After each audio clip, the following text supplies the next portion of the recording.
All right, welcome back to our daily Bible study. I'm Matthew Gage, pastor of Faith Baptist Church in Decatur, Texas, and we will be in Genesis chapter number 8 today. Genesis chapter number 8. And here we will have the end of the flood, and we will have the start of the new world after the flood, and we'll deal with that coming up here in the next chapter also. So let's just jump right on in just to quick review. Where are we at? Well, the flood is upon the earth. It's been there for 150 days.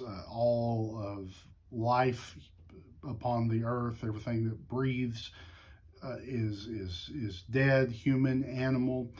Now, it must have been a good time for the sea animals. They had plenty of water, all the fish and stuff. But anyway, not chasing that rabbit.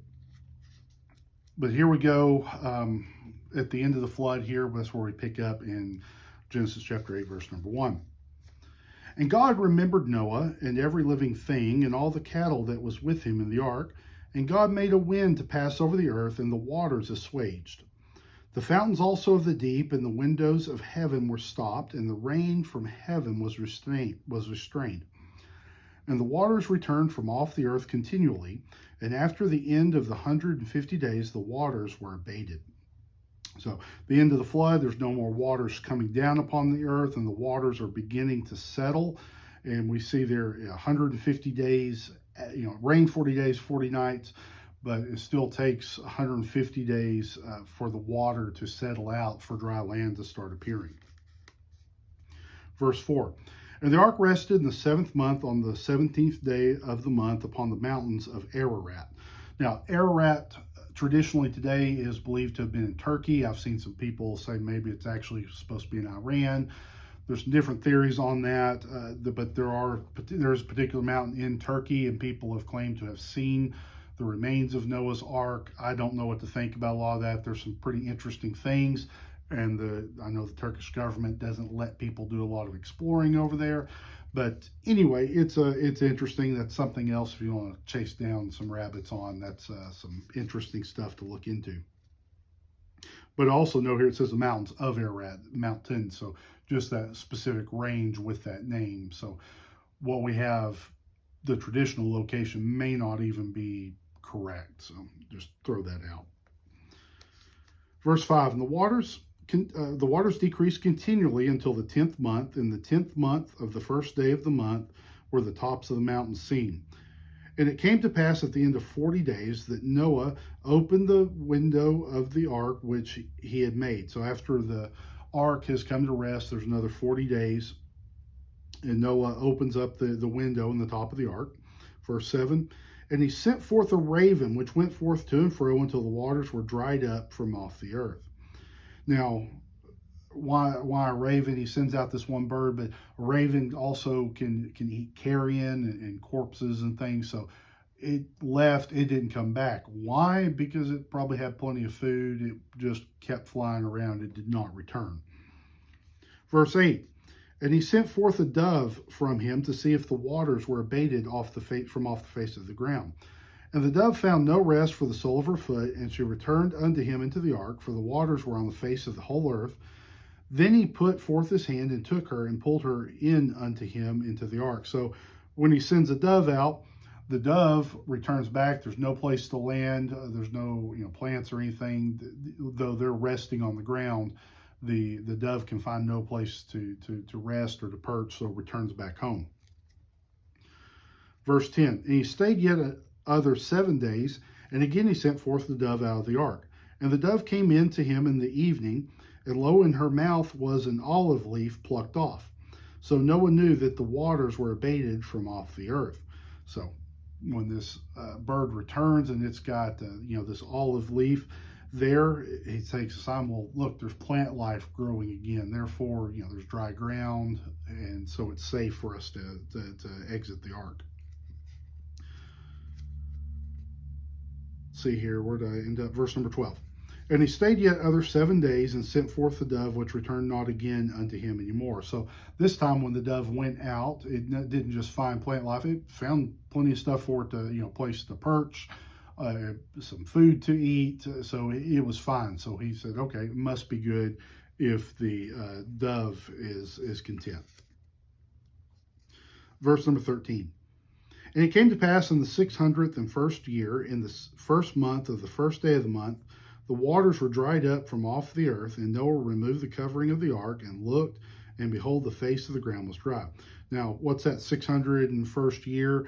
Well, that actually is talking about Noah's life. We'll see in verse 11 from chapter 7, it talks about him being 600 years old in the second month, seventh day, in this particular date. So that's where that date comes from, is talking about Noah's life. It says, verse number 14, and in the second month, on the 7th and 20th day of the month, was the earth dried. So now the earth is ready. They're able to safely leave. There'll be vegetation. It's not just mud or sinkholes. That there's safety now to leave. Verse number 15.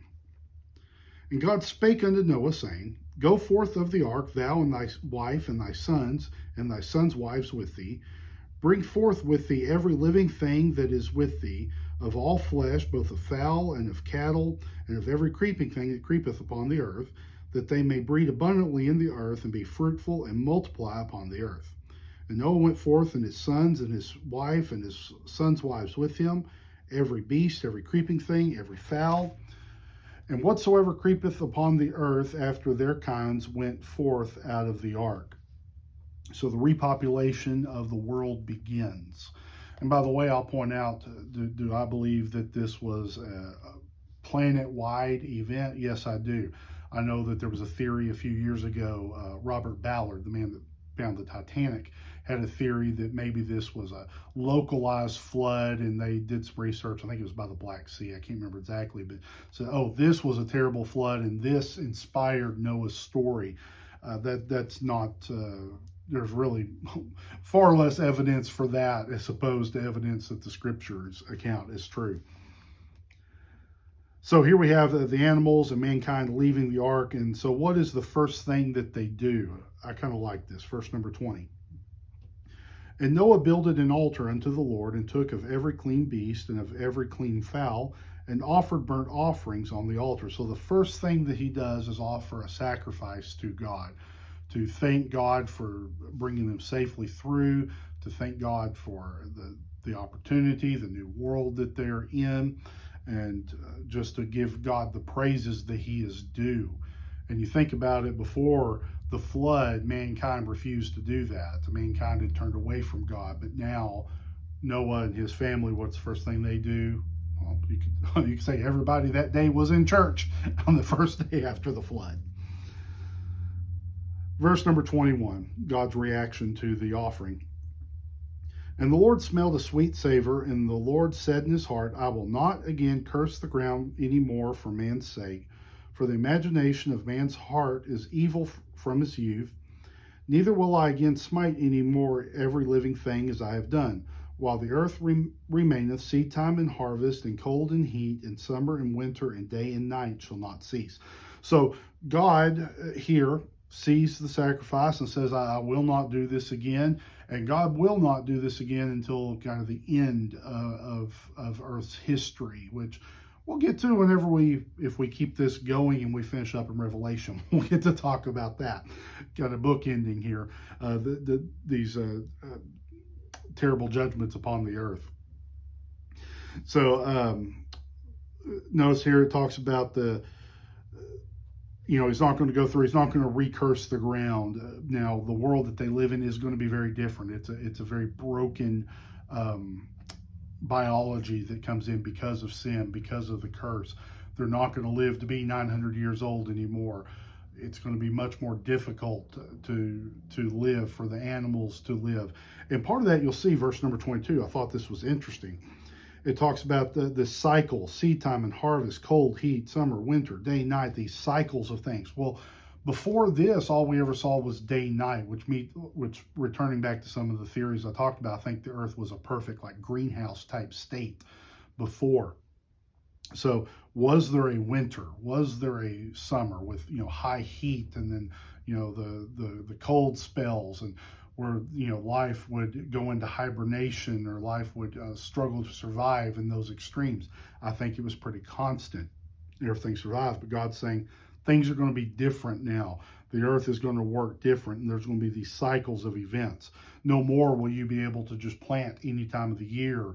No, there'll be a specific time you need to plant at this time, so it'll have time to water and grow, and you can harvest it before the weather changes and kills the plants. So there's a lot of changes that take place here after the flood, which, like I say, I keep talking about. If I recommend looking up some creation science resources. Answers in Genesis, Institute for Creation Research are a couple of great places to start.